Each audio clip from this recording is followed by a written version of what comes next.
Welcome back to the deep dive. We are doing something a little different today.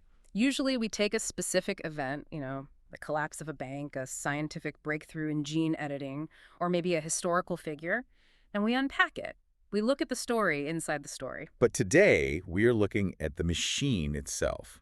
We are looking at the rule book. We are indeed. And not just any rule book. We're talking about the procedural scaffolding that holds up the entire United States federal court system. It sounds dry, I know, but this is the operating system for American justice. If you don't understand the operating system, you can't run any of the programs. Exactly. I think most people have this idea, probably from watching too many episodes of Law and Order or Suits, that if you have a legal problem, you just march into the nearest courthouse, slam your fist on the table, and demand justice. Right. You picture those big marble columns, the steps, the heavy wooden doors. But as we went through these sources, it turns out it is not that simple. You can't just walk into any building with columns out front. No, you certainly cannot.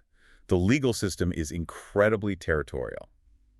If you try to bring a case to a court that doesn't have the authority to hear it, it doesn't matter how good your argument is. It doesn't matter if you're undeniably right. It doesn't matter if you've been wronged in the most egregious way possible. If you are in the wrong room, the judge has to throw the case out. End of story. So today is about the rules of the game. Imagine the American legal system is a giant high-stakes board game. Before you can roll the dice, before you can move your piece, and certainly before you can collect any money, you have to answer 3 fundamental questions. And these aren't just technicalities. These are the questions that often decide the winner before the trial even starts. Absolutely. And those questions correspond to the 3 gates we are going to walk through today. It's like a security checkpoint at an airport. Gate number 1 is subject matter jurisdiction. Yeah. That asks, does this court even have the power to hear this specific type of case? Okay, power. Gate number 2 is venue, which asks, okay, you have the power, but is this the right location? Are we geographically on the right map? And gate number 3, which is the one that seems to give law students absolute nightmares, choice of law. Once we're in the right court, which rule book did we actually use to decide the winner? Do we use the federal rules or state rules? Exactly. It sounds intimidating when you listen like that, but honestly, this is where the battles are won and lost. This is where lawyers earn their paychecks. So here is the plan for you listening. Yeah. We are going to strip away the Latin. We are going to strip away the dense legalese. We are going to use real-world scenarios, lots of them. And because this can get complicated, we're going to pause and recap after every major section so you don't get lost in the maze. Sound good. Okay, let's walk up to the first gate, the biggest gate, subject matter jurisdiction. Or, as the cool kids, and by cool kids I mean stressed out lawyers, studying for the bar exam call it SMJ. SMJ is the absolute bedrock. The definition we get from the source material is that it refers to a court's competence to hear a specific class of cases. Competence, that's an interesting word choice. Usually when I think of competence, I think of skill, like is the judge smart enough? But here it means something else, right? Correct. In this context, competence means authorization. It's about the lane the court is allowed to swim in. And here's the most important thing to understand about federal courts. They are exclusive clubs. Okay. The default assumption, the presumption, is that a federal court cannot hear your case. Really? So the door is locked by default? The door is locked and bolted. You, the plaintiff, have the burden to prove you have a key. This is distinctly different from state courts. State courts are courts of general jurisdiction. Meaning they can hear almost anything. Almost anything. A divorce, a traffic ticket, a contract dispute, a slip and fall at the grocery store. The state court door is wide open. Federal courts are courts of limited jurisdiction. They can only hear what the Constitution and Congress say they can hear. There was one detail in the notes that blew my mind regarding this exclusivity. It said that subject matter jurisdiction is unwaivable. Can we unpack that? Because in contracts, you can waive almost anything. You can, but not this. Unwaivable means the parties cannot just agree to be in federal court. Let's create a scenario. Let's say you sue me. We both want to be in federal court. Okay. Maybe the federal courthouse is closer to your office, or the coffee is better, or the docket moves faster. We shake hands and say, let's do this in federal court. We even sign a document saying we agree to federal jurisdiction. Sounds like a done deal. We are 2 consenting adults. It doesn't matter. The judge looks at the case, realizes there is no subject matter jurisdiction under the law, and kicks us out. Yeah. You cannot confer jurisdiction by consent. The court's power comes from the Constitution. not from your handshake. And it gets scarier, right? Because the court can check this at any time. Anytime. The court can raise the issue sua sponte. That's fancy Latin for on its own, at any stage. Imagine this scenario. You go through a whole trial, you pay your lawyers hundreds of thousands of dollars, you call witnesses, you stress out for 2 years. And I win. I get a verdict for $1 million. I'm celebrating. I'm popping champagne. Not so fast. The other side appeals. The appeals court looks at the paperwork and says, wait a minute. Back in year 1, nobody checked the ID at the door. There was never subject matter jurisdiction here. Don't tell me they cost the verdict. They toss the verdict. The judgment is void. Case dismissed. You have to start all over again in state court. That is an absolute nightmare scenario. It feels like finding out the referee wasn't certified after you won the Super Bowl. That is a very, very accurate analogy. Okay, so to get past the bouncer, to get into this exclusive club and stay there, the notes say you basically need one of 2 keys. Let's look at the first key. It's called diversity jurisdiction. Right. This comes from Article 3 of the Constitution and is codified in Section 1332. The logic here is actually pretty cynical, or perhaps just realistic about human nature. The Founding Fathers were worried about hometown bias. Right, I can see that. If I'm a Virginian suing a New Yorker in Virginia state court, the New Yorker's going to be nervous. He thinks the Virginia judge and the Virginia jury are going to favor me, the local guy, over the big city outsider. Exactly. So to prevent that local bias, they created a neutral playing field in federal court for citizens of different states. But to use this key diversity jurisdiction, you need 2 very strict things. What are they? First, the parties must be citizens of different states. And second, there's a price of admission. The amount of money you are fighting over, the amount of controversy, must exceed $75,000. Okay, let's unpack the citizens of different states part first. This seems simple on the surface. I'm from Texas, you're from Oklahoma. We are diverse, we're good. In that simple one-on-one scenario, yes. But the rule is actually much stricter. It requires complete diversity. This comes from a very old case, Strawbridge v. Curtis, all the way back in 1806. Complete diversity. It says that every plaintiff must be different from every defendant. No overlap. Let's run a scenario to see if I've got this. Let's say I, a Texan, want to sue a company.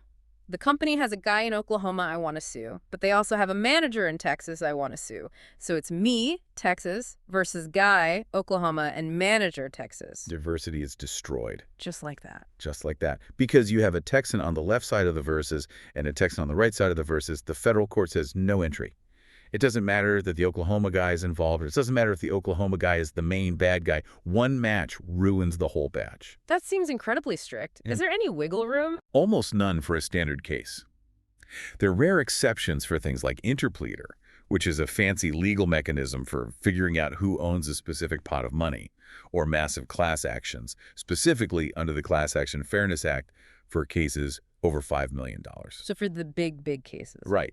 In those rare situations, they allow minimal diversity, meaning just one person needs to be different. But for your standard lawsuit, it's all or nothing. Okay, so we know we can't have Texans on both sides. But how do we decide if someone is actually a Texan? Is it just where I'm standing right now? If I'm on vacation in Florida, am I a Floridian? No. For individuals, it is based on domicile.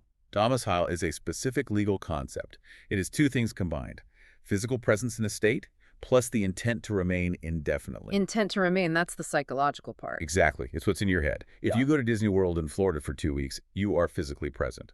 But do you intend to stay there indefinitely? No. You intend to go back to Texas when the vacation is over. So your domicile remains Texas. But here is a tricky one from the sources. What if you get sent to prison in a different state? Or what if you get deployed by the military to a base in a different state? You are there for years. Surely your domicile changes. You would think so, but usually no. Because domicile requires intent. If you are in prison, you aren't there because you intend to make it your home. You are there because the government forced you to be. So you lack the mental part of the equation. Precisely. So generally, your domicile stays at your old home, the place you lived before you were incarcerated or deployed. You don't lose your citizenship just because the government shipped you somewhere else. That makes sense in a weird legal way. Now, what about companies? Corporations are legally people, right? Where do they live? Corporations are fascinating because they have dual citizenship. A corporation is a citizen of 2 places at once. 2 places. 1, the state where it is incorporated, and 2, the state where it has its principal place of business. So a company can be a citizen of Delaware because nearly everyone incorporates in Delaware due to their business-friendly laws, and California because that's where their actual office is. Correct. And if you are a plaintiff from either Delaware or California, you cannot sue that company in federal court based on diversity. You would clash with one of their citizenships. It doubles the chances of being blocked from federal court. How do we figure out the principal place of business? Is it where the factory is, where the most employees are? Because a company like Amazon or General Motors is everywhere. For a long time, courts argued about this. Was it the muscle center where the factories were and the work got done? Or was it the nerve center where the decisions were made? Muscle versus brain. Pretty much. Yeah. The Supreme Court clarified this in a case called Hertzcore v. Friend. They adopted the nerve center test. A nerve center. Sounds sci-fi. It basically means the headquarters. Where do the high-level officers direct, control, and coordinate the activities? It doesn't matter if they have 50 factories in Michigan and thousands of employees there. If the CEO, the CFO, and the board sit in an office in Tennessee and call the shots, Tennessee is the nerve center. Got it. Headquarters rules. Okay, so that's citizenship. Now we have to pay the toll, the mounting controversy. You said it has to exceed $75,000. Strictly exceed. So if I sue you for exactly $75,000... You are in state court. It must be $75,000.01. That is hilarious. It feels so arbitrary. It is a hard line designed to keep small cases out of federal court. They want to reserve federal resources for significant disputes. And there are rules about how you get to that number. It's called aggregation. Oh, I saw this in the notes. This is where it gets like math class. Can I add up my claims? If it's just you suing me, yes, you could add up every claim you have. Let's say I breached a contract with you for $40,000. And let's say, completely separately, I also dented your car and caused $40,000 in damage. Individually, both claims fail the test. But since it is one plaintiff versus one defendant, you can aggregate them, add them together to hit $80,000. Yeah. You're in. That's convenient. But what if me and my brother both have a claim against you for $40,000 each? We are both mad at you. Can we team up to hit $80,000?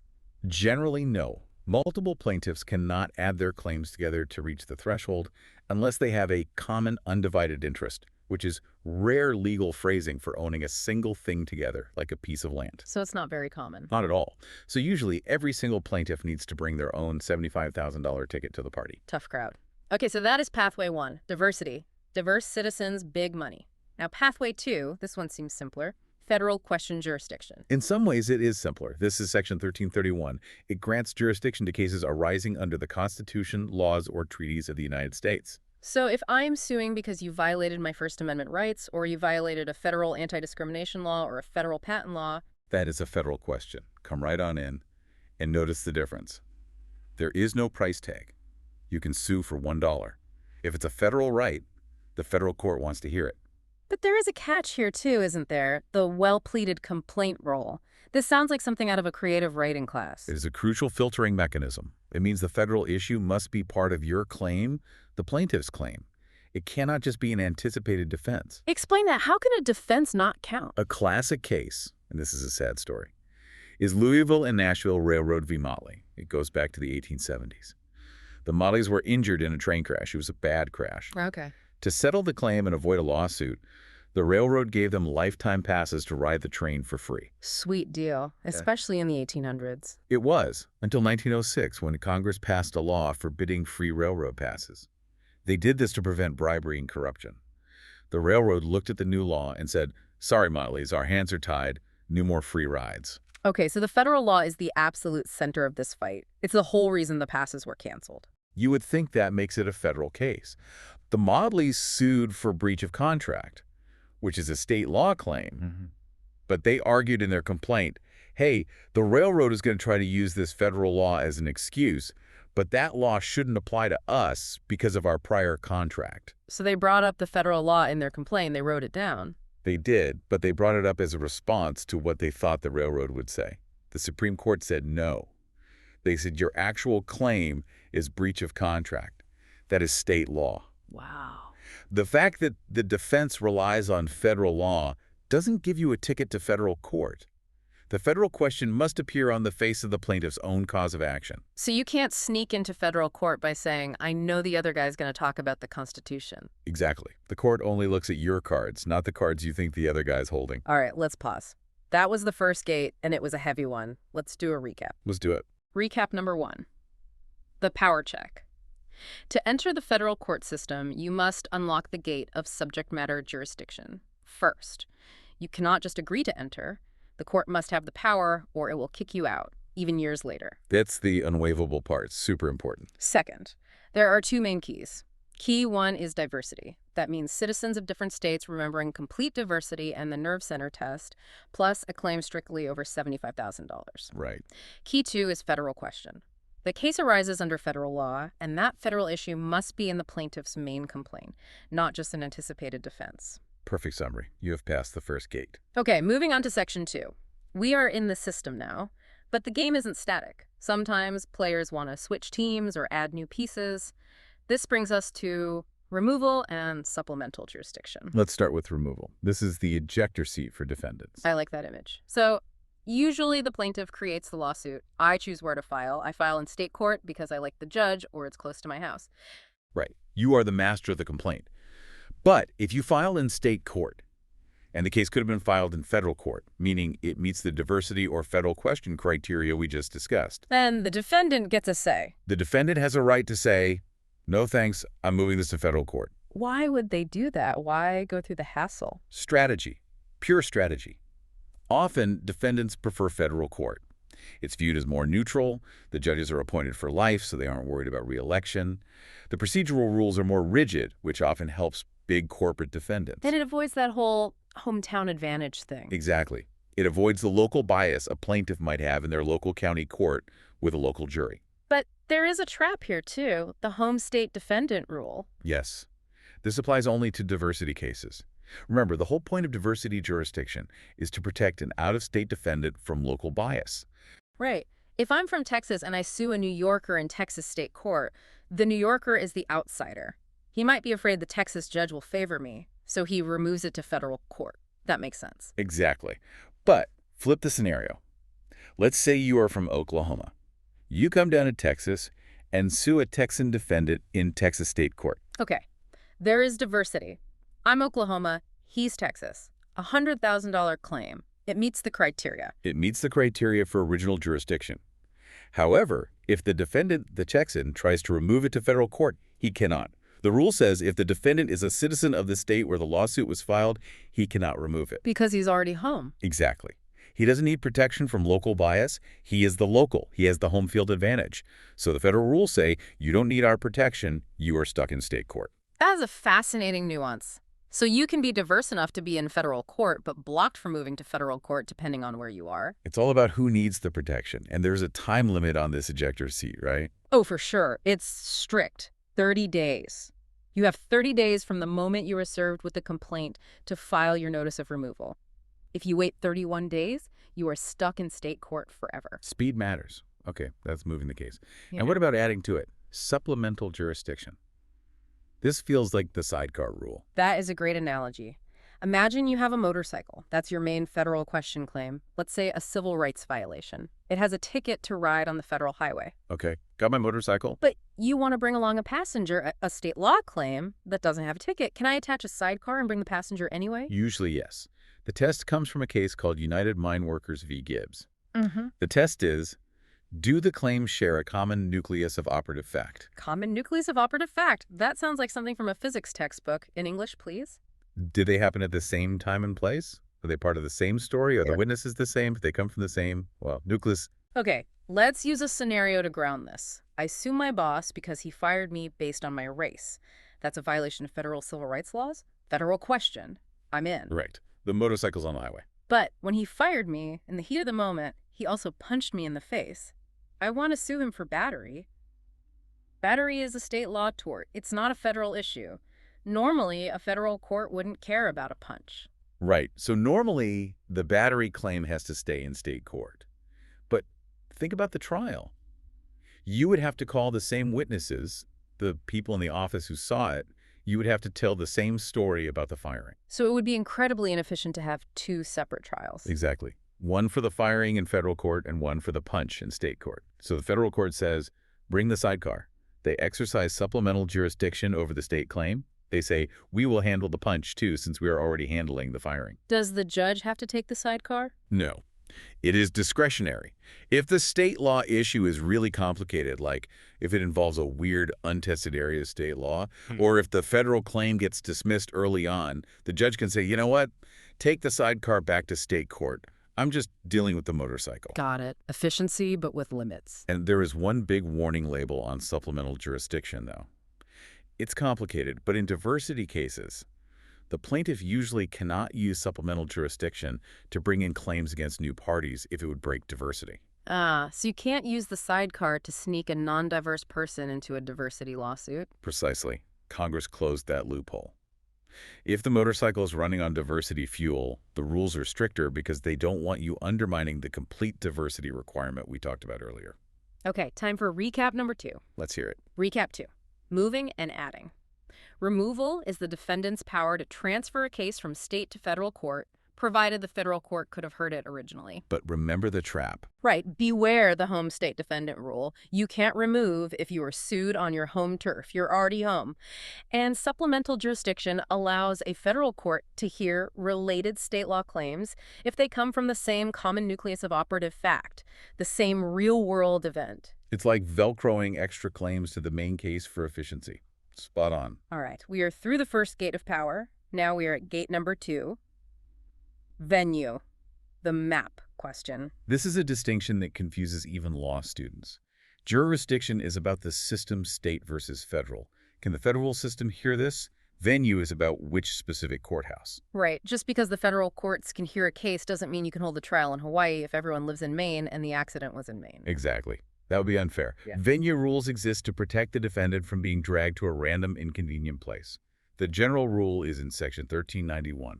What are the options? Where can we put the pin on the map? You generally have two main choices. Choice 1, you can file in a judicial district where any defendant resides, if all defendants live in the same state. Okay, so if I sue 3 guys and they all live in different parts of Texas, one in Dallas, one in Houston, one in Austin, I can sue in any of those districts. Correct. Because they are all Texans, you can pick any of their home districts. Choice 2 is usually the easier one. You can file in a district where a substantial part of the events occurred. This makes the most sense. If the car crash happened in District A is a proper venue. Yes. It links the trial to the evidence. The witnesses are there, the skid marks were there, the police report is there. It's just logical. Let's look at the scenario from the notes. The 3-state problem. This really helped me visualize it. An accident happens in Maine. The plaintiff is from Massachusetts. The defendant is from New York. Where is the venue proper? Let's apply the rules. Yeah. Rule 1, where the defendant resides. The defendant is from New York. So a federal court in New York is a proper venue. Okay, New York is one option. Rule 2, where the events happened. Yeah. The accident was in Maine. So a federal court in Maine is a proper venue. What about Massachusetts? That's where the plaintiff lives. It's convenient for me. I'm the one injured. Irrelevant. Section 1391 generally doesn't care about the plaintiff's convenience. Massachusetts is not a proper venue. You can't make the New Yorker come to you just because you live there if nothing happened there and he doesn't live there. Okay, so we have Maine or New York. But let's say I file in New York because it's proper. The defendant lives there. But all the witnesses are in Maine, the police, the doctors. It's going to be a hassle to fly everyone to NYC. Can we move it? Yes. This is called a transfer of venue. Even if the venue is technically correct, the judge can transfer it to another correct venue for the convenience of parties and witnesses. That is Section 1404. For the convenience of parties. I like that. It's sensible. It is. But wait, what if you filed in the wrong place? What if you filed in Massachusetts because you didn't listen to this deep dive? The judge dismisses it. They can. Or, under Section 1406, they can transfer it to the correct place in the interest of justice. Basically, instead of killing the case and making you pay another filing fee, they just ship the paperwork to Maine. I noticed something about contracts in the notes, forum selection clauses. If I sign a contract with a big tech company, and in the fine print, the terms of service we all scroll past, it says all disputes must be litigated in the Northern District of California, does that override these rules? Almost always.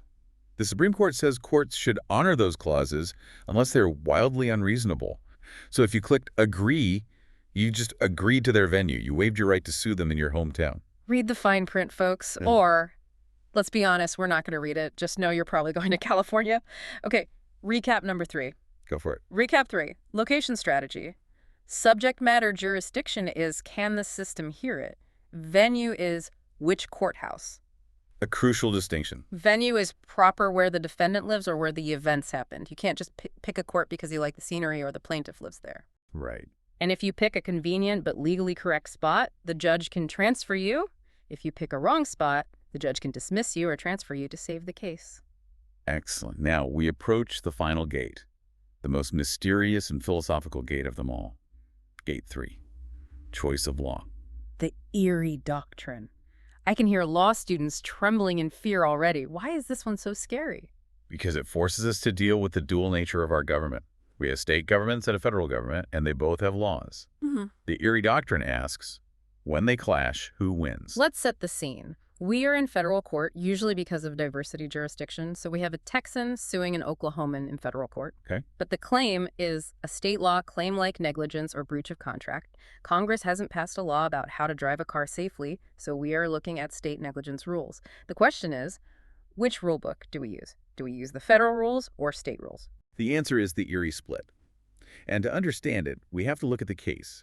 Erie Railroad Companies v. Tompkins from 1938. Mr. Tompkins was walking along a railroad track in Pennsylvania. He got hit by a train door that was sticking out. He sued the railroad in federal court. Why federal? Diversity. He was from Pennsylvania. The railroad was from New York. Now, under Pennsylvania common law, Tompkins was considered a trespasser. He shouldn't have been on the tracks. So the railroad owed him almost no duty of care. So if they use Pennsylvania law, he loses. He loses. But back then, before 1938, federal courts felt they could make up their own general common law. They said, we don't like Pennsylvania's harsh rule. We think general law says railroads should be careful. If they use federal general law, Tompkins wins. Yeah, the choice of rule book literally decides the winner. Exactly. Uh-huh. And the Supreme Court in Erie said stop. They said there is no federal general common law. They said it is unconstitutional for federal judges to just make up tort laws. So the rule became, for substantive law, the laws that define rights, duties, and who wins, you use state law. Okay, state law for the substance. And for procedural law, the rules of how the court operates, deadlines, paper sizes, you use federal law. Substance versus procedure. That sounds clean, but I bet it gets messy in real life. Very messy. Because the line isn't always clear. The goal is to satisfy the twin aims of Erie. Aim 1. Discourage forum shopping. We don't want people picking a court just to get a better law. Right, that makes the system unfair. And aim 2. Avoid inequitable administration of the loss. It's unfair if an out-of-state litigant gets a different result than a local litigant just because they are in a building across the street. Okay, let's do some scenarios to verify if something is substance or procedure. This is the best way to learn it. Scenario A, statute of limitations. The state law says you have 2 years to sue for negligence. The plaintiff waited 3 years. Federal rules are silent, or maybe suggest a flexible timeline for federal claims. If we apply the state law, the case is dead. If we apply federal loosey-goosey rules, the case is alive. That determines the outcome of the game. That is substantive. You must apply the state statute of limitations. A case called Guarantee Trust v. York established this. They called it the outcome determinative test. The outcome determinative test. If ignoring the state rule would completely change the outcome from case over to case continues, you generally have to follow the state rule. Okay. Scenario B, who decides? The judge or the jury? State law says, in this type of complicated construction dispute, a judge decides the facts, not a jury. But the federal 7th Amendment says, we like juries. We preserve the right to a jury trial. This was the Byrd case. The court said having a jury is a fundamental part of the federal system. It's a matter of form and mode procedure. It's not about the definition of negligence. It's about who sits in the chair. So, federal law wins. You get a jury. So it's more about how the game is played. Okay. Scenario C, burden of proof. Who has to prove the negligence? Maine says the defendant must prove the plaintiff was sloppy. Massachusetts says the plaintiff must prove they were careful. Which standard does a federal court use? Burden of proof defines the right itself. It changes how hard it is to win. It is substantive. You use the state law where the court sits. You don't make up a federal burden of proof for a state claim. So the shortcut is, if it changes the definition of your rights or the winner of the game, it's probably substantive, so you use state law. If it's just about how we arrange the chairs, file the papers, or run the courtroom, it's procedural, so you use federal law. That is a very good rule of thumb. But wait, there was one more layer. Determining state law. What if the state Supreme Court has never ruled on the specific issue we are fighting about? What if it's a brand new type of drone accident and state law is silent? Then the federal judge has to put on a wizard hat and predict the future. They have to make an eerie guess. They look at lower court rulings, trends, and academic papers to try to decide how would the state Supreme Court rule if they had this case today. That sounds wildly unpredictable. It can be. And sometimes, years later, the state Supreme Court finally rules on that issue and says, actually, the federal judge guessed wrong. But for the parties in the federal case, it's usually too late. Wow. Okay, recap number 4, the eerie split. Recap 4, whose rulebook? When a federal court hears a state claim, usually in diversity, it creates a hybrid monster. It applies federal procedural law, how we manage the case, jury rules, deadlines. But it applies state substantive law, the definitions of rights, duties, defenses, and statutes of limitations. And the goal is to make sure the outcome is the same as it would have been if the case stayed across the street in state court, preventing that strategic forum shopping. All right, we have walked through the 3 gates. We checked our power jurisdiction, our map venue, and our rule book, Erie. So why should the average listener care about this? Why does this matter to anyone who isn't taking a bar exam next week? It matters because of forum shopping. You see, lawyers aren't just arguing about truth and justice. They are arguing about where the fight happens. If I know the federal judges in District X are conservative and love big business, and the state judges in County Y are populist and love big payouts, Then the battle over removal and jurisdiction isn't a technicality, it is the whole ballgame. precisely. These rules protect defendants from being dragged across the country to unfair courts. But they also create a maze that can block a legitimate plaintiff from ever getting their day in court just because they filed the wrong paper, or missed a deadline by 1 day, or sued the wrong manager, which destroyed diversity. It brings up a provocative thought to end on. We built this system to be neutral. We built it to be competent.